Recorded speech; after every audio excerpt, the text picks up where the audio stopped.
हरिओम तत्सत। ज्ञान भक्ति चैनल में आपका स्वागत है। इस चैनल में हम ज्ञान भक्ति और सनातन धर्म का प्रसाद ग्रहण करते हैं। यदि आपने हमारे चैनल को सब्सक्राइब नहीं किया है तो कृपया अभी सब्सक्राइब कर लीजिए। धन्यवाद। हमारा दंडवत प्रणाम है ब्रह्मांडीय ईश्वरीय शक्ति को, हमारे पूजनीय गुरुदेव श्री स्वामी ज्योतिर्मयानंद जी महाराज को, सब संतों और शास्त्रों को, और आप सब में विद्यमान परमेश्वर को। आज के सत्संग में हम गीता प्रेस गोरखपुर द्वारा प्रकाशित पद्म पुराण के सृष्टि खंड का श्रवण करेंगे। आज का अध्याय है महर्षि अगस्त्य द्वारा राजा श्वेत के उद्धार की कथा। पुलत्स्य जी कहते हैं, तदनंतर देवता लोग अपने बहुत से विमानों के साथ वहां से चल दिए। श्री रामचंद्र जी ने भी शीघ्र ही महर्षि अगस्त्य के तपोवन की ओर प्रस्थान किया। फिर श्री रघुनाथ जी पुष्पक विमान से उतरे और मुनि श्रेष्ठ अगस्त्य को प्रणाम करने के लिए उनके समीप गए।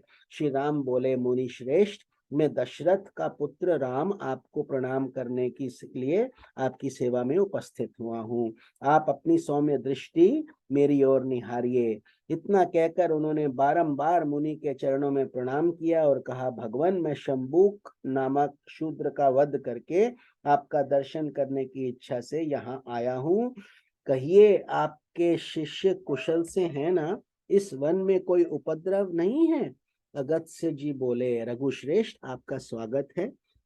जगत वंद्य सनातन परमेश्वर, आपके दर्शन से आज मैं इन मुनियों सहित पवित्र हो गया। आपके लिए ये अर्घ्य प्रस्तुत है, इसे स्वीकार करें।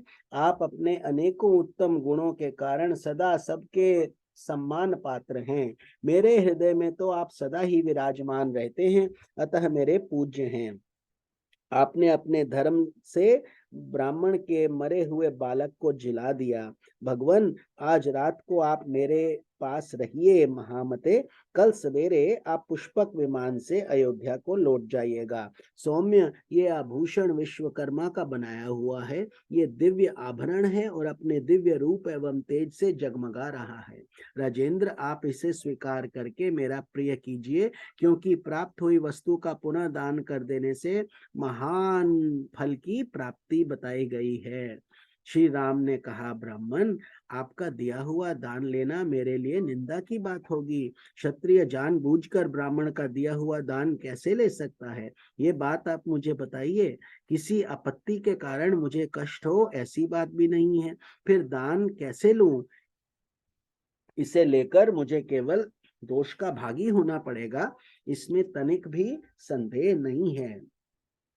अगस्त्य जी बोले, श्री राम, प्राचीन सत्य युग में जब अधिकांश मनुष्य ब्राह्मण ही थे तथा समस्त प्रजा राजा से हीन थी,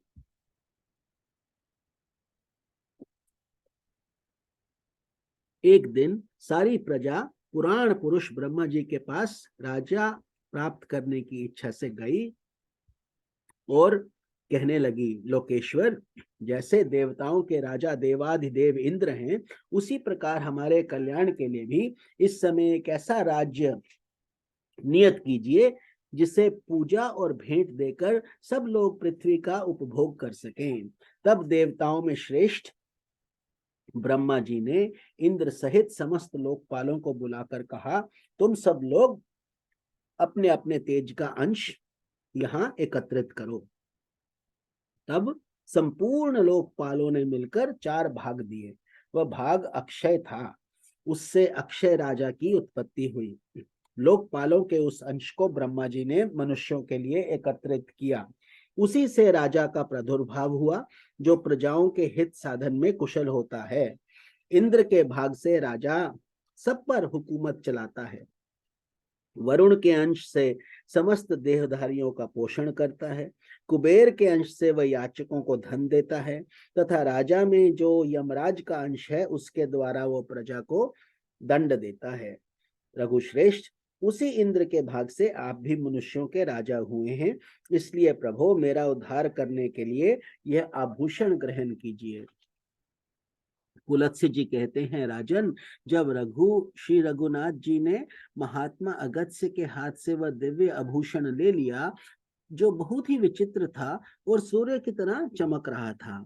उसे लेकर वे निहारते रहे, फिर बारंबार विचार करने लगे, ऐसे रत्न तो मैंने विभीषण की लंका में भी नहीं देखे।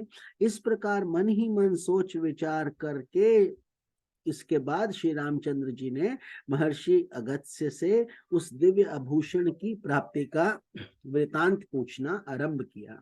श्री राम बोले, ब्राह्मण, ये रत्न तो बड़ा अद्भुत है, राजाओं के लिए भी ये अलभ्य ही है। आपको ये कहां से और कैसे मिल गया तथा किसने इस आभूषण को बनाया है? अगस्त्य जी ने कहा, रघुनंदन, पहले त्रेता युग में एक बहुत विशाल वन था। इसका व्यास 100 योजन का था, किंतु उसमें न कोई पशु रहता था न पक्षी। उस वन के मध्य भाग में 4 कोस लंबी एक झील थी, जो हंस और कारंडव आदि पक्षियों से संकुल थी। वहां मैंने एक बड़े आश्चर्य की बात देखी। सरोवर के पास ही एक बहुत बड़ा आश्रम था, जो बहुत पुराना होने पर भी अत्यंत पवित्र दिखाई देता था, किंतु उसमें कोई तपस्वी नहीं था और ना कोई और जीव भी थे।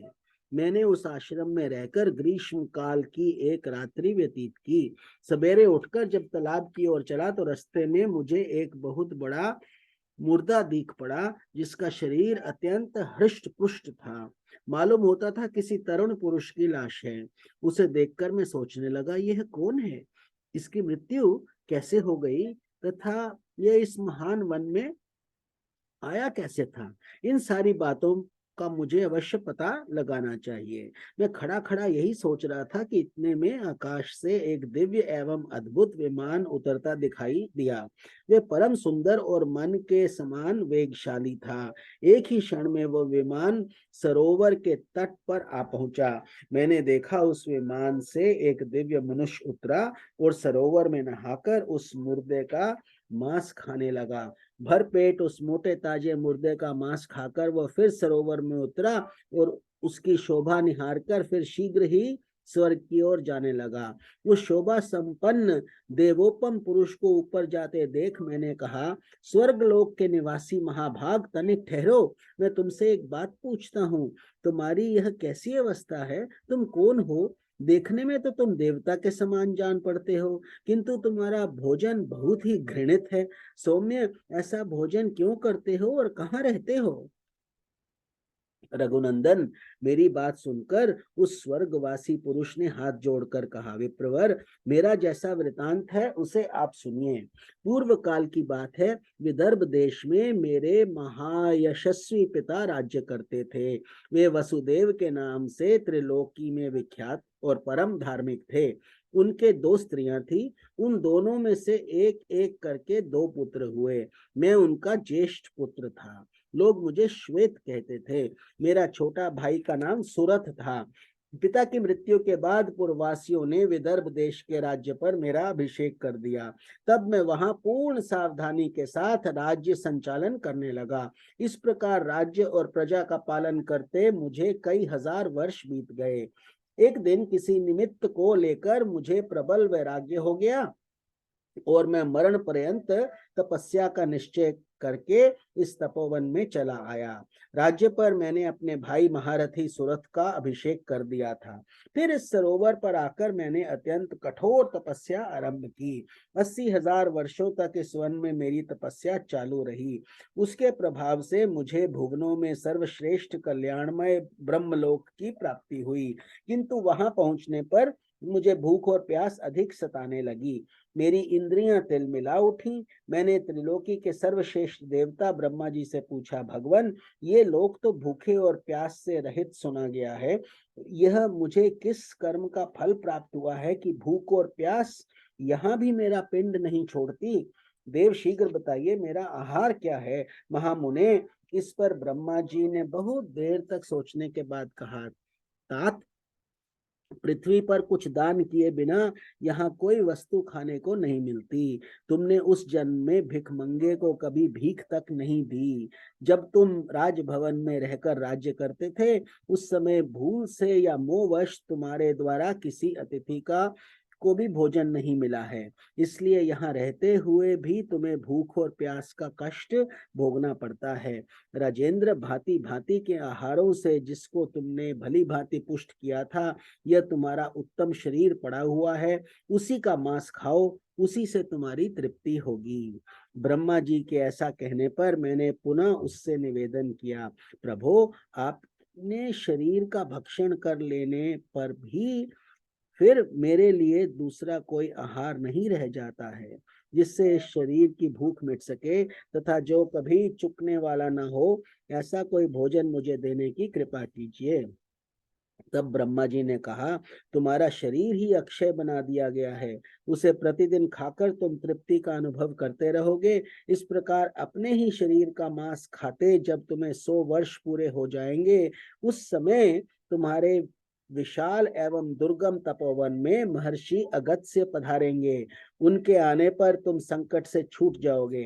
राजर्षि, वे इंद्र सहित संपूर्ण देवताओं और असुरों का भी उद्धार करने में समर्थ हैं। फिर तुम्हारे इस घृणित आहार को छुड़ाना उनके लिए कौन सी बड़ी बात है। भगवान ब्रह्मा जी का यह कथन सुनकर मैं अपने शरीर के मांस का घृणित भोजन करने लगा। विप्रवर, ये कभी नष्ट नहीं होता तथा इससे मेरी पूर्ण तृप्ति भी हो जाती है। न जाने कब वे मुनि इस वन में आकर मुझे दर्शन देंगे, यही सोचते हुए मुझे 100 वर्ष पूरे हो गए हैं। ब्राह्मण, अब अगस्त्य मुनि ही मेरे सहायक होंगे, ये बिल्कुल निश्चित बात है। राजा श्वेत का यह कथन सुनकर तथा उनके उस घृणित आहार पर दृष्टि डालकर मैंने कहा, अच्छा, तो तुम्हारे सौभाग्य से मैं आ गया, अब निसंदेह तुम्हारा उद्धार करूंगा। तब वे मुझे पहचान कर दंड की भांति मेरे सामने पृथ्वी पर पड़ गए। ये देख मैंने उन्हें उठा लिया और कहा, बताओ, मैं तुम्हारा कौन सा उपकार करूं। राजा बोले, ब्राह्मण, इस घृणित आहार से तथा जिस पाप के कारण ये मुझे प्राप्त हुआ है, उससे मेरा आज उद्धार कीजिए, जिससे मुझे अक्षय लोक की प्राप्ति हो सके। ब्रह्मर्षि, अपने उद्धार के लिए मैं ये दिव्य आभूषण आपकी भेंट करता हूँ, इसे लेकर मुझ पर कृपा कीजिए। रघुनंदन, उस स्वर्गवासी राजा की ये सारी दुख भरी बातें सुनकर उसके उद्धार की दृष्टि से ही वह दान मैंने स्वीकार किया, लोभवश नहीं। उस आभूषण को लेकर जो ही मैंने अपने हाथ पर रखा, उसी समय उनका वह मुर्दा शरीर अदृश्य हो गया। फिर मेरी आज्ञा लेकर वे राजऋषि बड़ी प्रसन्नता के साथ विमान द्वारा ब्रह्मलोक को चले गए। इंद्र के समान तेजस्वी राजऋषि श्वेत ने ही मुझे यह सुंदर आभूषण दिया था और इसे देकर वे पाप से मुक्त हो गए। ओम नमो भगवते वासुदेवाय। आप सबको स्वामी निखिलानंद का प्रणाम। कल के सत्संग में हम दंडक आरण्य की उत्पत्ति के वर्णन का श्रवण करेंगे। हरि ओम तत्सत।